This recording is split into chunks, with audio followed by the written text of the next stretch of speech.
ഇന്ന് അത്യാവശ്യം നല്ല നേരത്തെ തന്നെ കിച്ചണിൽ വന്നിട്ടുണ്ട്. അപ്പോൾ ഇന്ന് നമുക്ക് ഉസ്താദുമാർക്ക് ഫുഡ് കൊടുക്കേണ്ട ദിവസമാണ്. അപ്പോൾ ഞാൻ ബീഫ് വരട്ടിയതും അതേപോലെ തന്നെ നൂൽപുട്ട്, പാലപ്പം, വെജ് കുറുമ ഇതാണ് കേട്ടോ ഞാൻ ഉണ്ടാക്കുന്നത്. അപ്പോൾ ഇതാ ബീഫ് ഞാൻ ഐസൊക്കെ വിടാൻ വേണ്ടിയിട്ട് പുറത്തേക്ക് എടുത്ത് വെച്ചിട്ടുണ്ടെങ്കിൽ കുറച്ച് നേരത്തെ തന്നെ ഐസൊക്കെ വിട്ടതിന് ശേഷം കഴുകി മൺചട്ടിക്ക് ഇട്ട് കൊടുത്തു. പിന്നെ അതിലേക്ക് ഇടാനുള്ള മസാലപ്പൊടികളും അതേപോലെ തന്നെ കുറച്ച് ചെറിയ ഉള്ളി, ഇഞ്ചി, വെളുത്തുള്ളി, പച്ചമുളക് ചതച്ചതും കറിവേപ്പിൻ്റെലയും മസാലപ്പൊടികളൊക്കെ ഇട്ടാണ്ട് മിക്സാക്കി കുറച്ച് വെള്ളം ഒഴിച്ചാണ്ട് ഇതാ അടുപ്പ് കത്തിച്ച് അടുപ്പത്താണ് കേട്ടോ വേവിക്കാൻ വെക്കുന്നത്. അപ്പോൾ വെളിച്ചം വെച്ച് വരുന്നുള്ളൂ. ഇപ്പോൾ നേരം വെളുക്കണമെങ്കിൽ തന്നെ കുറച്ച് സമയം എടുക്കൂലേ. 6 മണിക്കൊക്കെ നല്ല ഇരുട്ടാണ്. ഞാനൊരു 5:30 ആയപ്പോഴാണ് കേട്ടോ കിച്ചണിക്ക് വന്നിട്ടുണ്ടായിരുന്നത്. അപ്പോൾ എന്തായാലും ബീഫൊക്കെ അടുപ്പത്ത് വേവിക്കാൻ വെച്ചു. പിന്നെ കുറുമക്കുള്ള ഗ്രീൻ പീസ് ഞാൻ വേവിക്കാൻ വെച്ചിട്ടുണ്ടായിരുന്നു. ഇത് മഞ്ഞ ഗ്രീൻ പീസാണ് കേട്ടോ, മഞ്ഞല്ല വെള്ള. അത് വെന്ത് വരുമ്പോൾ ഒരു മഞ്ഞ കളർ വയ്ക്കാനും. അപ്പോൾ അത് ഞാൻ ഉപ്പും വെള്ളം ഒഴിച്ചാണ്ട് വേവിക്കാൻ വെച്ചു. പിന്നെ നമ്മുടെ കയ്യിലുള്ള വെജിറ്റബിൾസ് ഒക്കെ ഒന്ന് കട്ട് ചെയ്തെടുക്കുക. അപ്പോൾ ഞാൻ ക്യാരറ്റ്, ബീൻസ്, അതേപോലെ തന്നെ സവാള, പിന്നെ ചെറിയൊരു കഷ്ണം കോളിഫ്ലവർ ഉണ്ടെങ്കിൽ അത് 2 ഉരുളക്കിഴങ്ങൊക്കെയാണ് ഇട്ട് കൊടുത്തിനത്. അപ്പോൾ അതൊക്കെ കട്ട് ചെയ്ത് വെച്ചു. ഗ്രീൻ പീസ് വെന്തിട്ട് അതിക്ക് ഇട്ട് കൊടുത്തു. പിന്നെ എൻ്റെ അടുത്ത് കുറുമ മസാല ഉണ്ടായിരുന്നു, നമ്മുടെ ഹോം ഷോപ്പിലുള്ളൊരു പ്രൊഡക്റ്റ് കേട്ടോ.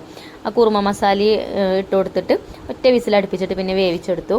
പിന്നെ അതിൻ്റെ ഇടയിൽ ബീഫ് വേവിക്കാൻ വെച്ചതൊക്കെ പോയി നോക്കുന്നുണ്ട് കേട്ടോ. അപ്പോൾ വെള്ളം വറ്റീന്. അപ്പോൾ ഞാൻ കുറച്ച് തിളച്ച വെള്ളം ഒഴിച്ചു കൊടുത്തിട്ടുണ്ടായിന്.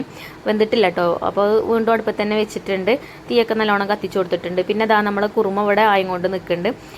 വെജിറ്റബിൾസൊക്കെ വെന്തപ്പോൾ പിന്നെ ഞാൻ കുറച്ച് പച്ചത്തേങ്ങ അരച്ചിട്ട് ഒഴിച്ചു കൊടുത്ത് കുറച്ച് കുരുമുളക് പൊടിയും കൂടെ അതിൻ്റെ മേലെ കൂടെ ഒന്ന് വെതറി കൊടുത്തിട്ടോ.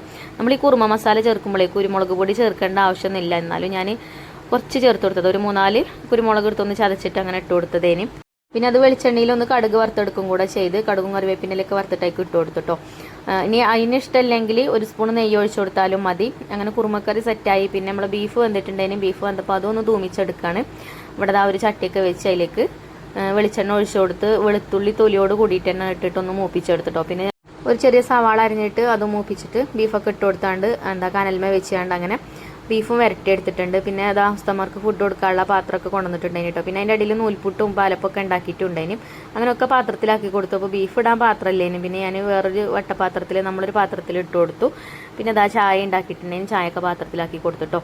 അങ്ങനെയൊക്കെ ആയപ്പോൾ പിന്നെ ഞാനും ബ്രേക്ക്ഫാസ്റ്റ് കഴിക്കാൻ കേട്ടോ. കുറച്ച് നേരത്തെ എണീറ്റിട്ടുണ്ടല്ലോ. ഉസ്താദുമാർക്ക് ഒരു 8:30 ആകുമ്പോഴാണ് കേട്ടോ ഫുഡ് കൊടുക്കേണ്ടത്. അങ്ങനെ ഫുഡ് കൊണ്ടുപോകാൻ മദ്രസയിൽ നിന്ന് കുട്ടികൾ വന്നിട്ടുണ്ടെങ്കിൽ ഒരു കയ്യിൽ എടുത്തു കൊടുത്തു. അങ്ങനെ ഒരു പോയി. പിന്നെ കുറച്ച് തുണികളൊക്കെ ഉണ്ടെങ്കിൽ അലക്കാൻ. അപ്പോൾ ഞാൻ അലക്കാനുള്ള തുണികളൊക്കെ കൊണ്ട് പുഴയിലും പോന്നു. ഹൈഫക്കുട്ടി മഞ്ജുമോളും ഉണ്ട് കേട്ടോ എൻ്റെ കൂടെ. പിന്നെ ഇന്ന് നമ്മളെ ബാവുക്കാക്കു ഗൾഫിൽ നിന്ന് വരികയാണ് കേട്ടോ. അപ്പോൾ 2 വർഷമായി പോയിട്ട് പിന്നെ രാത്രിയിലാണ് വന്നത്. അപ്പോൾ 2 വർഷത്തിന് ശേഷം ഇപ്പച്ചിനെ കിട്ടിയപ്പോഴേ മക്കളൊക്കെ നല്ല ഹാപ്പിയാണ് കേട്ടോ. അപ്പോൾ രാത്രിയാണ് വന്നത്. പിന്നെ വരുന്നതൊന്നും വീഡിയോ എടുക്കാൻ പറ്റിയിട്ടില്ല. അപ്പോൾ ഇന്നത്തെ വീഡിയോ ഇത്രയുള്ളൂ. വീഡിയോ ഇഷ്ടമായി ലൈക്ക് ചെയ്യാൻ മറക്കരുതേ.